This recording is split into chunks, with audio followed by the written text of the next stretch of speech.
Selamat malam cat lover. Nah, ini malam-malam nih jam sekitar 1:30. Kami mau piket dulu ikut dokter Iga untuk piket rawat inap kucing-kucing yang ada di RSA Dunia Kucing. Oke cat lover, untuk cat lover yang ada di luar kota Batam, kami ingin memperkenalkan diri bahwa kami merupakan rumah sakit hewan khusus yang menangani mayoritas hewan kecil, yaitu 90% hanya kucing dan non-doggy ya cat lover. Oke cat lover, kita lihat dulu ke dalam. Oh iya, kami ini berada di Pulau Batam, Kota Batam, dan merupakan rumah sakit pertama di Kepulauan Riau. Oke, kita masuk dulu ke belakang. Oke cat lover, ini malam-malam udah sama dokter Iga. Jam 12:30 kita piket, baru ada waktu kesini.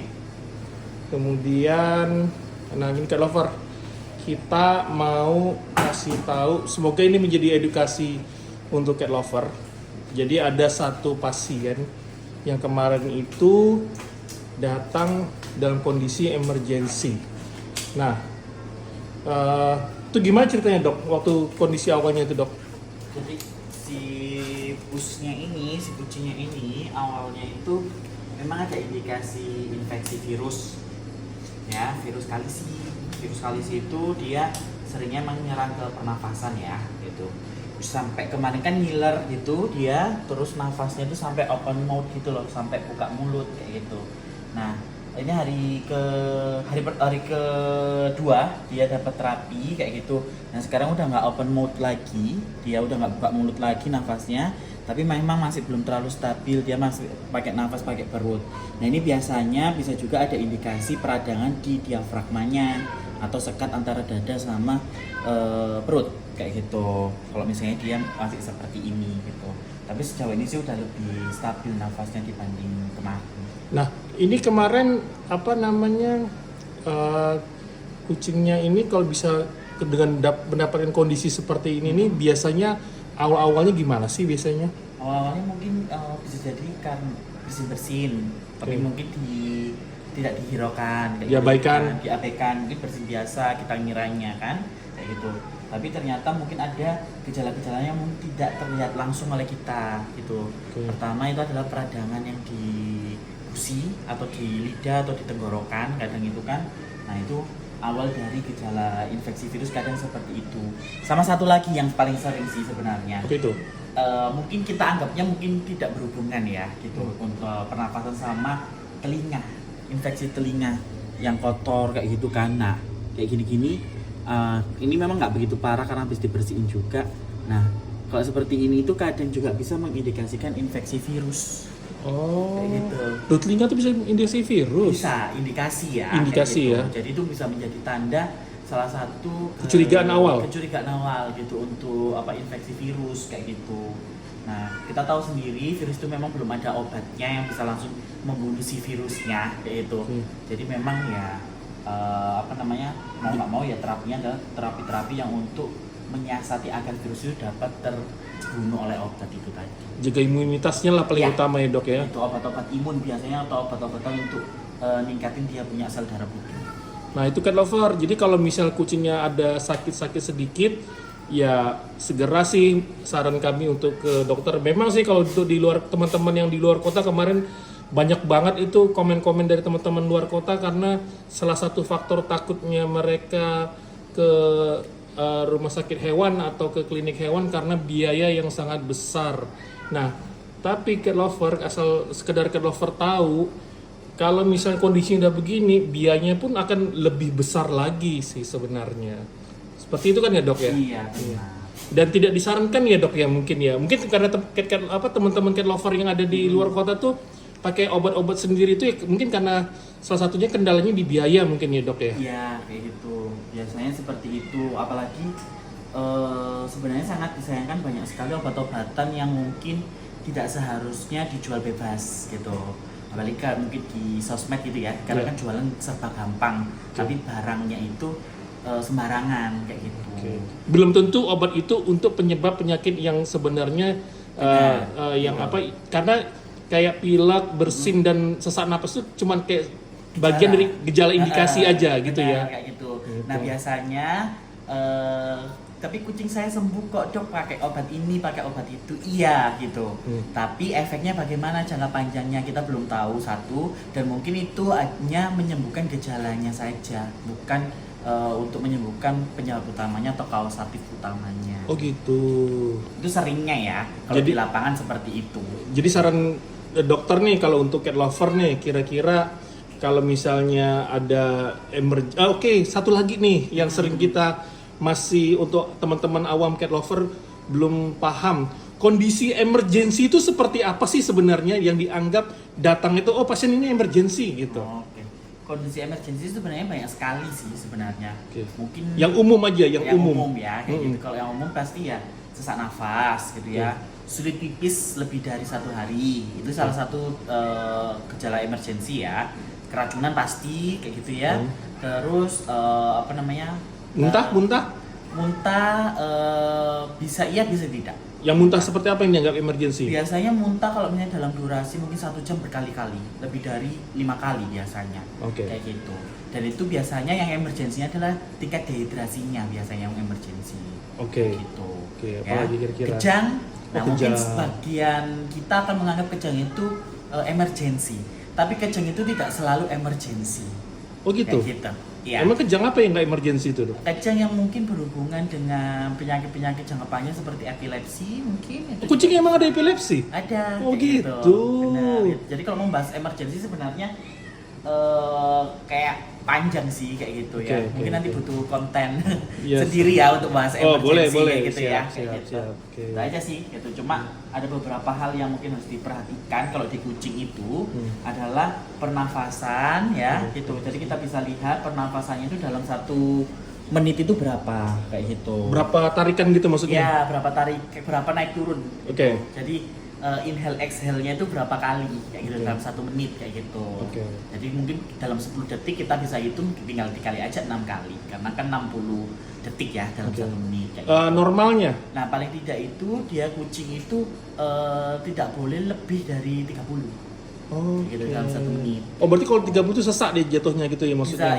Bisa sesak, bisa kadang juga bisa normal juga sih gitu. Itu tergantung konteksnya gimana. Tapi teman-teman bisa cek setidaknya itu normal atau tidak kayak gitu. Terus indikasi lainnya ya apa namanya, dia deep gini loh, apa ya, dalam nafasnya gitu pakai perut kayak gitu, itu kadang itu juga bisa nariknya dalam ya dia. Benar kayak gitu. Nah atau mungkin sampai open mouth kayak si kucing ini kemarin kayak gitu, kayak ngos-ngosan gitu ya kayak gitu, sampai ngiler-ngiler kadang itu, atau sampai menjulurkan lidahnya gitu seperti dogi. Nah itu tidak boleh di kucing gitu. Kalau di dogi ya gitu memang dia panting ya, itu normal untuk dia, tapi kalau di kucing dia tidak boleh. Tapi kan ada juga kayak kucing kalau lagi stres atau lagi dehidrasi kan dia juga ngap-ngap ini, tapi mengeluarkan, terkadang beberapa kucing mengeluarkan liur. Itu kalau dibiarkan bisa emergency. Kondisi gitu. Emergency, karena itu bisa menyebabkan heat stress. Heat stress akan menyebabkan yang namanya heat stroke. Heat stroke itu bisa sampai pecah pembuluh darah. Nah, sarannya nih kalau kita menemukan kondisi-kondisi yang umum 5 sampai 6 tadi tuh, apa tahapan awal untuk sampai kita menuju ke klinik terdekat atau ke rumah sakit hewan terdekat? Sebenarnya kalau untuk pernafasan gitu ya, yang paling utama untuk bisa kita berikan ke kucing sih oksigen ya sebenarnya. Bukan, maksudnya gini, kita sambil jalan mau menuju ke klinik itu kan supaya dia tingkat survive-nya semakin tinggi, nggak sampai semakin parah saat ketiba di klinik itu, apa yang harus disiapin, dilakukan? Sebenarnya salah satu kita jangan, kadang-kadang kita kalau udah panik kan kayak dekap si kucingnya ya. Meluk. Jangan sampai seperti itu karena dia butuh ruang untuk udara. Berarti selalu siap pet cargo. Ya itu harus segera sih sebenarnya, harus segera ke ke klinik terdekat biar dapat penanganan lebih lanjut kayak gitu. Nah, kalau sebenarnya tanda-tanda misalnya nih kucing itu sakit gitu kan, nah itu tuh sakit seperti apa yang nggak boleh ditunda-tunda, maksudnya supaya biayanya juga nggak mahal gitu loh dok. Kan kalau misal kita tunda-tunda karena secara kita perhatikan banyak cat lover yang tunggu 2 hari 3 hari, terus ternyata biaya pengobatannya jadi bengkak gitu. Nah supaya pengobatannya nggak bengkak itu gimana sih dok sebenarnya dok? Biar pertama pasti kita harus lakuin program preventifnya dengan lengkap ya. Oke. Gitu. 1 vaksin, kedua anti parasit. Dan kalau misalnya emang kita ada rezeki lebih, kalau bisa setiap berapa bulan sekali, mungkin setahun sekali atau 6 bulan sekali medical check up secara keseluruhan kayak gitu. Itu bisa dilakukan untuk tindakan preventif. Kedua, kalau misalnya memang kucingnya udah ada gejala sakit, ya jangan ditunda. Kalau memang kita belum ada waktu misalnya itu, nah setidaknya cat lovers harus cek dokternya atau cek kliniknya gitu, menanyakan kondisi ini dapat dilakukan penolongan pertama itu yang bagaimana gitu. Saya sih sangat menyarankan untuk menanyakan ke klinik hewan atau ke dokter terlebih dahulu dibanding menanyakan ke Google. Kayak gitu, karena seringnya menjadi salah kaprah malah makin kemana-mana kayak gitu. Karena saya juga sering menangani gitu, ini isu udah lama banget tapi sampai sekarang masih ada saja cat lovers yang mungkin salah memberikan pertolongan pertama gitu. Berbeda mungkin dengan manusia, kalau misalnya demam di kucing itu tidak boleh diberikan paracetamol gitu, mau dosisnya diatur, mau dosisnya sekecil apapun itu tidak boleh diberikan paracetamol dalam bentuk apapun. Mungkin kalau misalnya kita demam, kita minum paracetamol untuk pertolongan pertama sebelum ke dokter kan kayak gitu. Kucing tidak boleh, karena paracetamol itu akan menjadi racun yang cukup besar di kucing. Apalagi kondisi emergensi ya dok ya. Benar, kayak gitu. Jadi kalau misalnya dirasa kucingnya demam, ya dicek dokter gitu sebelum muncul gejala-gejala yang lainnya. Oke, makasih dokter. Ini teman-teman cat lover, kita bukan maksudnya mau jualan seperti itu ya, cuman kita banyak sih teman-teman yang dari kasus-kasus yang datang di RSA Dunia Kucing itu kasus-kasus yang pada akhirnya itu kucing datang itu udah parah karena dilakukan pengobatannya sendiri. Sehingga biayanya pun terjadi bengkak. Harusnya bayar cuma 100-200 ribu, jadi bayarnya 300 sampai 500 ribu biaya yang harus dikeluarkannya dok ya. Iya. Jadi pesennya sih sebenarnya saya pribadi atau mungkin dunia kucing tidak pernah membatasi teman-teman untuk melakukan terapi alternatif yang dilakukan sendiri kayak gitu. Asalkan itu memang adalah terapi yang bisa dilakukan secara bebas kayak gitu. Bebas maksudnya? Iya, bebas artinya kan pasti ada terapi yang harus dalam pengawasan dokter atau resep dokter. Ada yang mungkin obat yang diberikan secara bebas, contohnya adalah vitamin kayak gitu kan. Nah itu kita nggak pernah membatasi itu. Tapi teman-teman cat lover juga harus tahu benar nggak sih jalan yang aku pilih untuk kucingku kayak gitu. Itu pesan saya sih sebenarnya.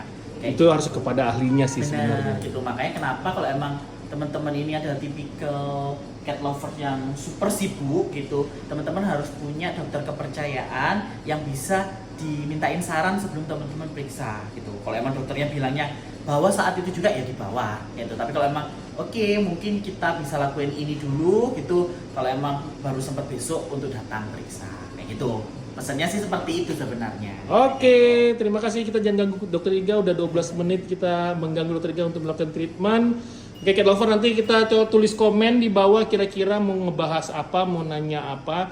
Nanti kita bantu bikin kontennya supaya konten kita ini berusaha konten edukasi biar kami juga nggak mau juga sih cat lover datang-datang itu merasa dicas mahal dan lain-lain, supaya cat lover juga teredukasi dan bisa memelihara dan merawat kucingnya dengan penuh tanggung jawab. Benar nggak dok? Benar. Oke. Sangat benar. Karena jangan piara kucing hanya miara doang, tapi rawatlah kucing dengan benar, kesehatan, pakan, gizinya, dan lingkungannya. Benar nggak dok? Benar. Jadi kalau udah punya hewan peliharaan itu ya sudah harus tahu tanggung jawabnya seperti apa dan biaya yang akan dikeluarkan. Jadi jangan menyiksa hewan lah ya dok ya. Iya. Oke. Thank you dok. Selamat malam dok. Selamat malam.